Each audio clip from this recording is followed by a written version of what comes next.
Hello everyone, welcome to SB institute. Welcome you all. আমি শুভেন্দু অধিকারী তোমাদের জন্য কারেন্ট অ্যাফেয়ার্সের একটি ক্লাস নিয়ে এসেছি। আজকে দেখো আজকে কতদিন, কোন তারিখ থেকে কোন তারিখ, 12ই মে থেকে 18ই মে।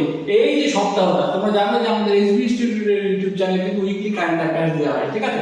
সেই উইকলি কারেন্ট অ্যাফেয়ার্সের ক্লাসে তোমাদের প্রত্যেককে স্বাগতম করছি। আর যারা আমাদের চ্যানেলে নতুন, আমাদের চ্যানেল সাবস্ক্রাইব করনি, তারা চ্যানেলটিকে সাবস্ক্রাইব করে নাও এবং পাশে থাকা বেল আইকনটিকে প্রেস করে রাখো, যাতে প্রত্যেকটি ক্লাসের আপডেট এবং এক্সাম ওরিয়েন্টেড সমস্ত নোটিফিকেশন আপডেট আসলে তোমরা নোটিফিকেশন পেয়ে যাও। আর যারা আমাদের ক্লাসগুলি দেখছো, যদি তোমাদের ক্লাসগুলি ভালো লেগে থাকে অবশ্যই আমাদের ক্লাসগুলি লাইক, কমেন্ট এবং শেয়ার করবে, ঠিক আছে? চলো তাহলে আজকে ক্লাস শুরু করব। প্রথমেই দেখা যাবে India and US joint anti terror exercise, তাই তো? ইন্ডিয়া এন্ড ইউএস, তাই তো? India and US, United States and India, Bharat এবং ইউনাইটেড স্টেটসের কি যৌথ মহড়া, তাই তো? কি মহড়াটা, কি বিষয়? অ্যান্টি টেরর, তাই তো? এক্সারসাইজ মহড়াটি সংগঠিত হয় ভারতের ন্যাশনাল সিকিউরিটি গার্ড। তাহলে দেখো আমরা কি পাচ্ছি? ন্যাশনাল সিকিউরিটি গার্ড, সরি এটা হচ্ছে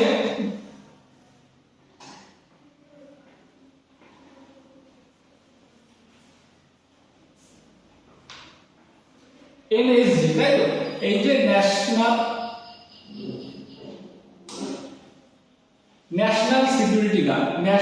সিকিউরিটি গার্ড বা এনএসজি, এই যে এনএসজি আর কি ইউনাইটেড স্টেটস এর স্পেশাল অপারেশন ফোর্স, তাই তো? স্পেশাল অপারেশন এসওএফ, তাই তো?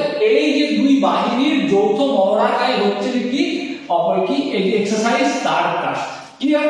তাহলে চলো আর কি এটি কি সপ্তম মহড়া। তাহলে এই যে তারকাশ, এই যে 2024, এটা কততম মহড়া? এটা হচ্ছে কি সপ্তম মহড়া। এটা হচ্ছে সপ্তম মহড়া, যা পশ্চিমবঙ্গের কলকাতায় সংগঠিত হয়েছে, ক্লিয়ার? আর কি ষষ্ঠ মহড়াটি তামিলনাড়ুর চেন্নাইতে অনুষ্ঠিত হয়। তাহলে কি কি পেলাম আমরা? এই যে মহড়াটি সংগঠিত হয় ভারতের ন্যাশনাল সিকিউরিটি গার্ড এবং ইউনাইটেড স্টেটস এর কি স্পেশাল অপারেশন ফোর্সের মধ্যে, ক্লিয়ার? আর কি আমরা এনএসজি সম্পর্কে একটু জেনে নেব। কি এনএসজি হলো ভারতের সন্ত্রাস দমনের জন্য গঠিত একটি ইউনিট, যেটি 1986 সালে গঠিত হয়, তাই তো? আর এই এনএসজি টি ব্ল্যাক ক্যাটস নামে কিন্তু পরিচিত, ক্লিয়ার? তারপরে ন্যাশনাল ডেঙ্গু ডে, এই যে ডেঙ্গু দিবসটা কেন পালিত হয়? সারা ভারতে এই জাতীয় ডেঙ্গু দিবস পালিত হয় কবে? 16ই মে। কততে? 16ই মে, ক্লিয়ার? তাহলে এই যে ডেঙ্গু দিবস কেন পালন করা হয় আর এই ডেঙ্গু কিভাবে ছড়ায়? ডেঙ্গু কিন্তু একটি ভাইরাস ঘটিত রোগ, একটি মশার দ্বারা এর জীবাণু মানে মশা কি স্ত্রী এডিস মশা কিন্তু এই ডেঙ্গু রোগের ভাইরাস বহন করে, তাই তো? তাহলে আমাদের এই বিষয়টা জানতে হবে যে কোন মশা ডেঙ্গু রোগের ভাইরাস বহন করে, সেটা কিন্তু আমাদের বলতে হবে কি যে স্ত্রী এডিস মশা, ক্লিয়ার? চলো, দিবসটি পালিত হয় ডেঙ্গু সচেতনতা বৃদ্ধি ও রোগের প্রাদুর্ভাব যাতে ছড়িয়ে পড়তে না পারে সে বিষয়ে মানুষকে সজাগ রাখতে, ক্লিয়ার? তাহলে কেন এই দিনটি পালন করা হয়? যাতে ডেঙ্গু সচেতনতা বৃদ্ধি করতে এবং যাতে এই রোগের প্রাদুর্ভাব ছড়িয়ে না পড়তে পারে সেই বিষয়গুলোকে অবগত করার জন্য এবং মানুষকে সজাগ রাখার জন্য কিন্তু এই দিবসটি পালন করা হয়, তাই তো? আর এটি একটি ভাইরাস ঘটিত রোগ এবং যা স্ত্রী এডিস মশা এই ভাইরাসের বাহক, তাই তো? তাহলে আমাদের যদি কোশ্চেন দিয়ে দেয় যে ডেঙ্গু রোগের বাহক কোন মশা, তাহলে কিন্তু আমাদের বলতে হবে কি স্ত্রী এডিস মশা, ক্লিয়ার? চলো নেক্সট দেখো, বিখ্যাত লেখক রাস্কিন বন্ড সাহিত্য একাডেমি ফেলোশিপ পুরস্কারে ভূষিত হলেন। এই যে সাহিত্য একাডেমি পুরস্কার হচ্ছে কি সাহিত্যে সর্বোচ্চ পুরস্কার হচ্ছে সাহিত্য একাডেমি ফেলোশিপ, তাই তো? কি সাহিত্য একাডেমি ফেলোশিপ, এই পুরস্কারটা হচ্ছে যে সাহিত্যে সর্বোচ্চ পুরস্কার। তাহলে সাহিত্যের সর্বোচ্চ পুরস্কার কি পাচ্ছি আমরা? কি সাহিত্য একাডেমি ফেলোশিপ। আর কি সাহিত্যের দ্বিতীয় সর্বোচ্চ পুরস্কার কি? সেটা হচ্ছে কি শুধু সাহিত্য একাডেমি পুরস্কার, ক্লিয়ার? দেখো, রাস্কিন বন্ড একজন ভারতীয় লেখক যিনি ইংরেজি সাহিত্যে অনস্বীকার্য অবদান রাখেন, ক্লিয়ার? আর সাহিত্য একাডেমি ফেলোশিপ পুরস্কার হলো ভারতের সর্বোচ্চ সাহিত্য সম্মান। তাহলে ভারতে, আবার বলছি, ভারতের সর্বোচ্চ সাহিত্য সম্মান কি? সাহিত্য একাডেমি ফেলোশিপ, ঠিক আছে? আর কি তিনি 1992 সালে সাহিত্য একাডেমি পুরস্কার অর্জন করেন। তাহলে সাহিত্য একাডেমি হচ্ছে কি? তাহলে দ্বিতীয় দ্বিতীয় সর্বোচ্চ পুরস্কার হচ্ছে সাহিত্য একাডেমি, আর সর্বোচ্চ পুরস্কার হচ্ছে কি সাহিত্য একাডেমি ফেলোশিপ। আর পুরস্কার কি পদ্মশ্রী পান 1999 সালে, পদ্মভূষণ পান 2019 সালে। ক্লিয়ার? তাহলে আবার আরেকবার আমরা এই স্লাইডের শেষে আমরা আরেকবার মনে করব কি সাহিত্য একাডেমি হচ্ছে, সাহিত্য একাডেমি ফেলোশিপ হচ্ছে সাহিত্যের সর্বোচ্চ পুরস্কার, আর দ্বিতীয় সর্বোচ্চ পুরস্কার কি সেটা হচ্ছে শুধু সাহিত্য একাডেমি পুরস্কার, গুলিয়ে ফেললে হবে না। তারপরে দেখো world first portable hospital. World first portable hospital মানে কি পোর্টেবল, এবার পোর্টেবল বিষয়টা কি সেই বিষয়টা সেটার অর্থ আমাদের আগে জানতে হবে। পোর্টেবল মানে কি যেটাকে স্থানান্তরিত করা যায়, পোর্টেবল মানে স্থানান্তরিত করা যায়, আর যেটা কি ভ্রাম্যমাণ সেটা হচ্ছে কি মোবাইল। ঠিক আছে, যে আমরা শুনি না যে মোবাইল ভ্যান, তেমনই পোর্টেবল, এটা কি পোর্টেবল হসপিটাল মানে কি আর কি স্থানান্তর যোগ্য আর কি যে হসপিটাল। ঠিক আছে, তার নাম কি ভীষ্ম। ক্লিয়ার? বা বাংলাতে বললে আমাদের হবে কি বিশ্ব। ঠিক আছে, এই যে প্রত্যেকটা লেটারের কিন্তু মিনিং আছে, সেগুলো আমরা দেখবো। কি বিশ্বের প্রথম বায়ুতে স্থানান্তরিত হসপিটাল, তাই তো, অর্থাৎ বায়ুশক্তির মাধ্যমে বলা বলে এটা কি এয়ারলিফট আর কি। ঠিক আছে, যে আর কি প্যারাশুটের মাধ্যমে বা বিভিন্ন হেলিকপ্টারের মাধ্যমে কিন্তু এই হসপিটালটাকে যে একটা মানে একটা আকৃতির যে বিভিন্ন আর কি যে কন্টেনার টাইপ আর কি সেটাকে কি এবার এই হসপিটালটা মানে বিশাল বড় একটা হসপিটাল তো নয় কি, এটা 200 জনের ক্যাপাসিটি, তাই তো, 200 জনকে আর কি তৎকালীন কি প্রাথমিক চিকিৎসা দেওয়ার মতো আর কি ক্যাপাসিটি থাকবে এই হসপিটালটিতে। ঠিক আছে, এই যে ভীষ্ম এর আর কি টোটালটা কি ভারত হেলথ ইনিশিয়েটিভ আর কি সহযোগ এন্ড হিত এন্ড মৈত্রী, এই তিনটেই হচ্ছে এই ভীষ্মর ফুল ফর্ম। ভারতীয় বায়ুসেনা এটির সফলভাবে পরীক্ষামূলক পরিচালনা করেছে উত্তরপ্রদেশের আগ্রাতে। তাহলে এই যে বিশ্ব বা বিশ্ব এই জিনিসটা এটা কি, এটা হচ্ছে যে ওয়ার্ল্ড ফার্স্ট পোর্টেবল হসপিটাল, এর আর কি সফলভাবে পরীক্ষা কোন রাজ্যে হয়েছে, তাহলে কিন্তু আমাদের কোশ্চেনের উত্তর দিতে হবে কি উত্তরপ্রদেশ রাজ্যতে। ক্লিয়ার? তারপর দেখো 85 grand master of the India, তাই তো, মানে 85তম গ্র্যান্ড মাস্টার। 85তম গ্র্যান্ড মাস্টার কে হয়েছে আমাদের ভারতের? 85তম গ্র্যান্ড মাস্টার হচ্ছে কি সেটা হচ্ছে তামিলনাড়ুর বাসিন্দা, তাই তো। তার নাম কি দেখবো আমরা? তামিলনাড়ুর বাসিন্দা পি স্যাম নিখিল। তিনি কততম হয়েছে? 85তম, তাই তো। খুব ভালো করে জানতে হবে। তাহলে 85তম গ্র্যান্ড মাস্টার যদি বলে বিশ্বের ভিতরে কোন দেশ থেকে হয়েছে, মানে সরি ভারতের 85তম গ্র্যান্ড মাস্টার কোন রাজ্য থেকে হয়েছে, তাহলে কিন্তু আমাদের বলতে হবে তামিলনাড়ু থেকে। আর কি তিনি দুবাই অনুষ্ঠিত Dubai police master 2024, Dubai police master 2024 এই যে চ্যাম্পিয়নশিপ তাতে কিন্তু তিনি গ্র্যান্ড মাস্টার টাইটেল অর্জন করেছেন। চীন দেশের কাকে হারিয়েছেন? কি জিনসি বাইকে হারিয়ে তিনি কিন্তু এই যে তার গ্র্যান্ড মাস্টার খেতাবটা অর্জন করেছে। ক্লিয়ার? তারপর দেখো new executive director of RBI. New executive director of RBI মানে কি আরবিআই রিজার্ভ ব্যাংক অফ ইন্ডিয়ার নতুন এক্সিকিউটিভ ডাইরেক্টর হচ্ছেন কে সেটা আমরা দেখব লক্ষ্মীকান্ত রাও। লক্ষ্মীকান্ত রাও হচ্ছে যে রিজার্ভ ব্যাংকের নতুন এক্সিকিউটিভ ডাইরেক্টর পদে নিযুক্ত হয়েছেন।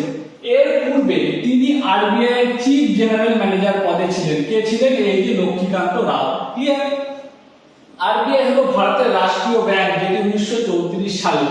তাহলে কি এই যে আরবিআই থেকে বহু কোশ্চেন আসে, কারণ আরবিআই হলো ভারতের রাষ্ট্রায়ত্ত ব্যাংক। আর কি এই যে আরবিআই গঠিত হয় কবে? 1934 সালে। আরবিআই অ্যাক্টের অধীনে 1935 সালে গঠিত হয় কি আরবিআই বা রিজার্ভ ব্যাংক অফ ইন্ডিয়া। আর রিজার্ভ ব্যাংক অফ ইন্ডিয়ার জাতীয়করণ কবে হয় সেটা কিন্তু 1949 সালে। ক্লিয়ার? 1949 সালে কিন্তু রিজার্ভ ব্যাংকের জাতীয়করণ হয়। আর রিজার্ভ ব্যাংকের বর্তমান গভর্নর হচ্ছে যে শক্তিকান্ত দাস। দেখো বর্তমান গভর্নর জেনারেল হচ্ছে কি গভর্নর হচ্ছে কি Shaktikanta Das. ISRO successfully tested liquid rocket engine. তাহলে কি ইসরো কি যে ভারতীয় কি মহাকাশ গবেষণা সংস্থা, ইন্ডিয়ান স্পেস রিসার্চ অর্গানাইজেশন, যার বাংলা হচ্ছে যে কি ভারতীয় মহাকাশ গবেষণা সংস্থা।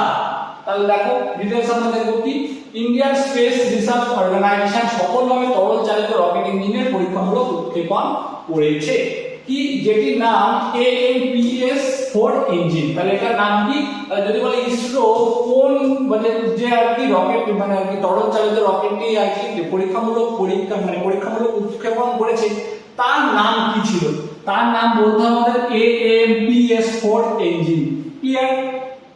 আর ইসরো হলো ভারতের মহাকাশ গবেষণা সংস্থা, যেটি 1969 সালে কিন্তু প্রতিষ্ঠিত হয়েছিল, অর্থাৎ 1969 সালে কিন্তু ইসরো প্রতিষ্ঠিত হয়েছিল। আর ইসরোর চেয়ারম্যান হচ্ছে শ্রীধর পানিক্কর সম্রাট। এবার আমাদের চন্দ্রযান 3 উৎক্ষেপণ হলো, সেটাকে চন্দ্রযান 3 উৎক্ষেপণের সময় আমাদের কিন্তু প্রশ্ন দিয়ে দিতে পারে চন্দ্রযান 3 যখন উৎক্ষেপণ হয়েছিল তখন ইসরোর চেয়ারম্যান পদে কে ছিলেন, তখনও কিন্তু উত্তরটা আমাদের হবে কি শ্রীধরা পানিক্কর সোমনাথ, বা এটা তোমরা কোনো জায়গায় এস সোমনাথও দেখতে পারো। ক্লিয়ার? এর সদর দপ্তর কর্ণাটক রাজ্যের বেঙ্গালুরুতে অবস্থিত। কার সদর দপ্তর বলতো? এই ইসরোর সদর দপ্তর হচ্ছে যে কর্ণাটকের বেঙ্গালুরুতে অবস্থিত। তারপর দেখো ইন্ডিয়ান সুপার লিগ, খুব গুরুত্বপূর্ণ, ISL 2023 and 24 বলছে ISL 2023 and 24 অনুষ্ঠিত হয় কলকাতার যুব ভারতী ক্রীড়াঙ্গনে। তাহলে ISL 2023 and 4 এটা কত সালে একদম মানে কোথায় অনুষ্ঠিত হয়, কোন স্টেডিয়ামে, সেটা কিন্তু বলতে হবে কলকাতা যুব ভারতী ক্রীড়াঙ্গনে। যদি কোন রাজ্যের কথা বলে তাহলে কিন্তু আমাদের বলতে হবে কিন্তু পশ্চিমবঙ্গ রাজ্যে। ঠিক আছে? আর কি তার ফাইনালে মোহনবাগানকে 3-1 গোলে কিন্তু কি করে পরাজিত করে Mumbai City Football Club ISL 2023-24 trophy জয় করে। তাহলে ISL ট্রফি 2023-24 জয় করে কোন রাজ্য? মুম্বাই রাজ্য, মুম্বাই সিটি ফুটবল ক্লাব। আর এটি 10ম ISL, তাই তো? এটা কততম? 10ম ISL, তাহলে এটা 10মতম ISL বা 10মতম কি ইন্ডিয়ান সুপার লিগ। আর কি মুম্বাই ক্লাবের দ্বিতীয় ISL ট্রফি, তাহলে এটা হচ্ছে কি মুম্বাই ক্লাবের দ্বিতীয় ISL ট্রফি। চলো নেক্সট দেখো কি ওয়ান লাইনার আছে। দেখো যে আলোচনা করলাম প্রত্যেকটা বিষয়, তোমাদের যদি কোনো জায়গাতে বুঝতে অসুবিধা হয়ে থাকে তোমরা অবশ্যই কিন্তু আমাদেরকে কমেন্টের মাধ্যমে জানাবে, আমরা সেই বিষয়টা তোমাদের কমেন্টের মাধ্যমে বা পরবর্তী ভিডিওতে কিন্তু তোমাদের সেই সংশয়টি দূর করে দেব। চলো ওয়ান লাইনার গুলো দেখবো। Japan launches world's first 6G device, অর্থাৎ বিশ্বের মধ্যে বা পৃথিবীর মধ্যে জাপান প্রথম ওয়ার্ল্ড 6G ডিভাইস কিন্তু লঞ্চ করেছে। আর কি দেখবো world migratory birds day, that is 11 May. Clear? তারপর দেখো ন্যাশনাল টেকনোলজি ডেও কিন্তু আমাদের 11 মে। আর কি আছে international day of plant health, তাই তো? সেটা কত? 12 মে, 12 মে। আর কি দেখবো? আর আছে international day of families, that is 15 মে বা 15 মে। আবার দেখে নাও কি আছে জাপান তাহলে বিশ্বের মধ্যে যদি আমাদের কোশ্চেন দিতে বিশ্বের মধ্যে কোন দেশ প্রথম 6G ডিভাইস কিন্তু লঞ্চ করেছে, তাহলে কিন্তু বলতে হবে কি জাপান কিন্তু প্রথম 6G ডিভাইস লঞ্চ করেছে। আর কি ওয়ার্ল্ড মাইগ্রেটরি বার্ডস ডে, সেটা কত? 11 May. National technology day, that is 11 May. International day of plant health, সেটাও কত? সেটা হচ্ছে 12 মে। আর কি international day of families, that is 15 May. Clear? দেখো আজকে ক্লাস কিন্তু আমাদের ছিল এই পর্যন্তই। খুব ছোট্ট একটি কারেন্ট অ্যাফেয়ার্সের ক্লাস, কিন্তু খুব গুরুত্বপূর্ণ পয়েন্টস গুলিকে নিয়েই কিন্তু আমরা ক্লাসগুলোকে আর কি অ্যারেঞ্জ করি। সেই জন্য বলবো তোমরা খুব গুরুত্বের সহকারে ক্লাসগুলো করো এবং যে ইনফরমেশনগুলো ক্লাসের সাথে দেওয়া সেগুলো তোমরা নোট ডাউন করতে থাকো। আর কি আমাদের ইনস্টিটিউটে কিন্তু প্রত্যেকটা মানে আপকামিং যে পরীক্ষাগুলি রয়েছে, যেহেতু 2024 কিন্তু একটা মানে বিপুল ভ্যাকান্সির একটা বছর, সেই জন্য কিন্তু সেই সমস্ত আপকামিং পরীক্ষাগুলোকে সামনে রেখে কিন্তু আমাদের এসবি ইনস্টিটিউটে কিন্তু কি ফাউন্ডেশন ব্যাচ চলছে। সেই ফাউন্ডেশন ব্যাচে কিন্তু এখন অ্যাডমিশন চলছে। যারা তোমরা এই ফাউন্ডেশন ব্যাচে আর কি অ্যাডমিশন নিতে চাও তারা কিন্তু আমাদের এই যে অফিসিয়াল নাম্বারটি রয়েছে কত 923328555315 এই নাম্বারে ফোন বা হোয়াটসঅ্যাপ করে কিন্তু তোমরা যাওয়ার ডিটেইলস জেনে নিতে পারো এবং কিন্তু তোমরা অ্যাডমিশন নিয়ে কিন্তু তোমাদের প্রস্তুতি শুরু করে দিতে পারো। একদম সব চাইতে খুব কম মূল্যে, কম মাসিক মূল্যে কিন্তু তোমরা তোমাদের প্রস্তুতি শুরু করতে পারবে। আর এই কাছে সবচেয়ে একটা গুরুত্বপূর্ণ বিষয় কি থাকে, সেটা হচ্ছে সম্পূর্ণ ফ্রি স্টাডি মেটেরিয়াল, হাতে লেখা অর্থাৎ হ্যান্ড রিটেন নোটস, একদম পুরো রেডি করা হ্যান্ড রিটেন নোটস কিন্তু তোমাদের জন্য থাকে সম্পূর্ণ ফ্রি অফ কস্ট। ক্লিয়ার? তাহলে চলো আজকে ক্লাস এখানে শেষ করব। আর শেষ করার আগে বলবো যারা আমাদের ক্লাসগুলি দেখছো, যদি আমাদের ক্লাসগুলি ভালো লেগে থাকে অবশ্যই লাইক, কমেন্ট এবং শেয়ার করো।